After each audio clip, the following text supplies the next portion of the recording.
আসসালামু আলাইকুম। দেখেন এটা আমার বিয়ে, বুঝছেন নি? বিয়ে এখন চা খাইব, ঠিক আছে, কিন্তু একটা দিনে আমি বারবার কইছি যে রাত 12টার পরে, অর্থাৎ অর্থাৎ আপনার রাত 2টার আগে আপনি আমার জানাইবেন। এখন 2:10 বাজে, এখন কইতেছে যে চা খাইমু, কারণ এখন কি ঘুম পারুম না আমি ওনারে চা দেবো? আচ্ছা যাই হোক, চা বানিয়ে দিলাম, সমস্যা নাই। কিন্তু ওনার যে হেড অফিসটা খোলা থাকে সবসময়, এটা কারণটা কি? চেনটা তো দেখেন, এই দেখেন, এই তো কয় দেখেন, এই দেখেন চেন।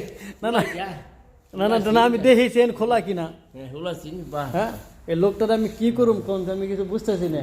এটা খালে চেন খোলা থাকে, উত্তর তো দেখছেন হেড আপনি আপনি দেখেন, এই যে চেন খোলা দেখেন ভাই, দেখেন।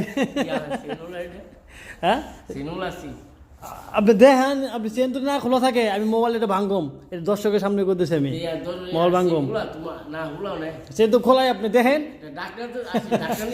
আপনার চেন খোলা কিনা এরকম। আপনি কি স্বীকার করেন যে আপনি চেন খোলা? হ্যাঁ, তাহলে দোষ কার, আমার না আপনার? তোমার লাভ কি? হ্যাঁ, তোমার লাভ কি? আমি চেন লাগছে, তোমার সমস্যা কি?